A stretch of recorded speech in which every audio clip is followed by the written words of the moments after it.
if like you was all right, like right there at the peak of greatness right there, but it was something that was just holding you back.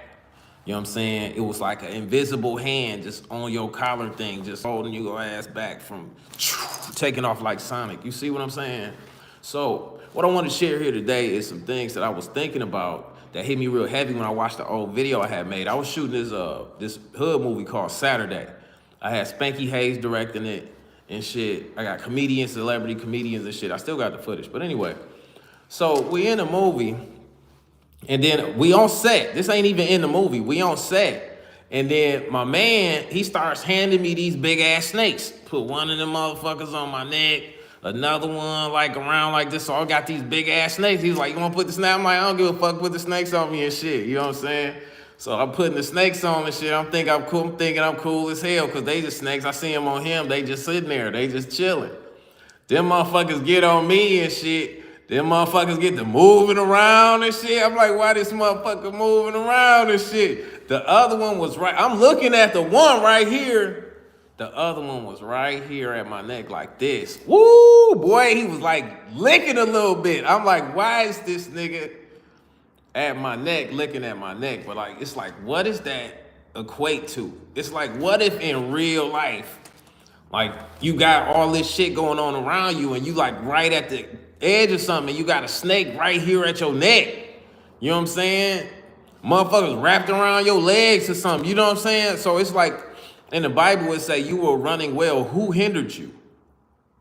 Say you were running well, who hindered you? So that's big. So every time I feel like something off, I'll be like, well, who is the who? So lately I've been in the thing because it's like the more like weird energy people that I distance myself from, because y'all know I got a black hole where I just be pulling everybody in. So it be like everybody around. But I had to notice that's why you got outer layer shit, moons and shit way out there in the shit and the gravity still. You know what I'm saying? So it's like, I see what you saying. I see what you saying. Like Pluto is way the fuck out there by itself. You see what I'm saying? So just to so y'all know that even though you got a gravitational pull and you black holing and pulling all your opportunities to yourself, some of them ain't good to be right up on you. You know what I'm saying? So like a lot of people, I've been noticing that once I put them in a proper positioning, I go even faster. I go even higher. Everything start manifesting even quicker and more developed, more clarity to it. So now it's about like not, because they got a thing in the art of Japanese management. It was a book I read while I was in prison, because management is big. Management is all about decisions. You know, well, the upper management is about decisions. The whole thing is about decisions. But when you go to management, it's managing the decision thing. So anyway, long story short, they got a thing where in America, they got the Peter principle, where they keep promoting the motherfucker until they put him up higher than he's supposed to go, and then they fire his ass, like, your ass fired, nigga. But it's like, if in the Japanese form of it, they like, shit, if you climbing up that motherfucker, you done went through all these levels. By the time you get to here, if that ain't the place where you good, we ain't gonna just throw this motherfucker away because he already leveled up in my shit. So let me not just throw this motherfucker away. Let me reposition this motherfucker somewhere where their skills and their talents and their abilities are still beneficial to the culture, but they just not out of position. That makes so much sense to me. I'm like the Peter principle. You just keep promoting the nigga all the way up your shit, and then when they go too high where they can't take it, you just get rid of them. But they done just came up your whole shit. It didn't make sense to me. But this other shit makes sense. They know your culture. They know the community. They're part of the shit. Just take them and put them somewhere else. I think everybody always gives up on people. I think you give up on people too fast. You know what I mean? Because you don't know the potential of a person. You never know the potential of a fucking person. You know what I'm saying?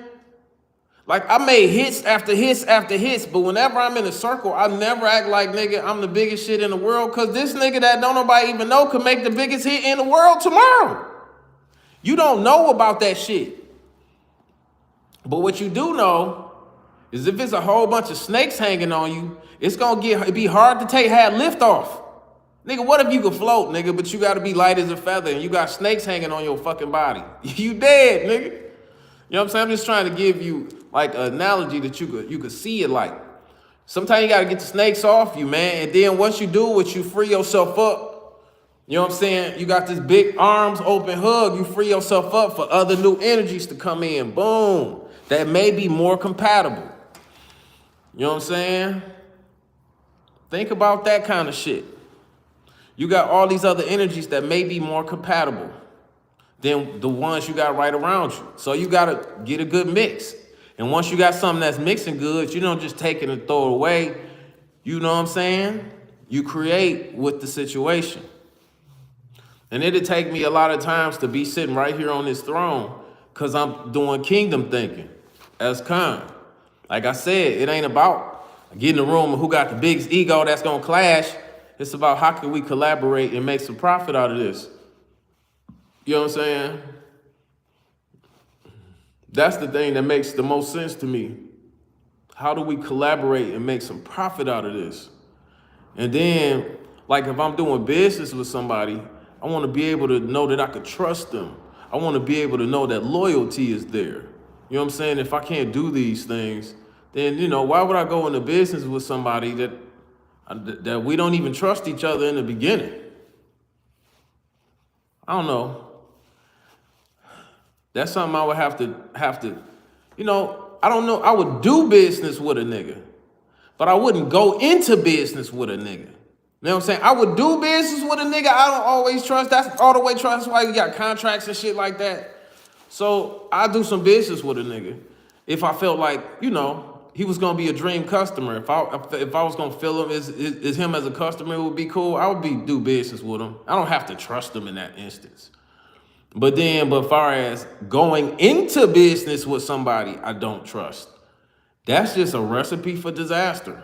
You know what I'm saying? So it's a difference. It's a slight difference right there. I'm glad we came on here and just did this like this.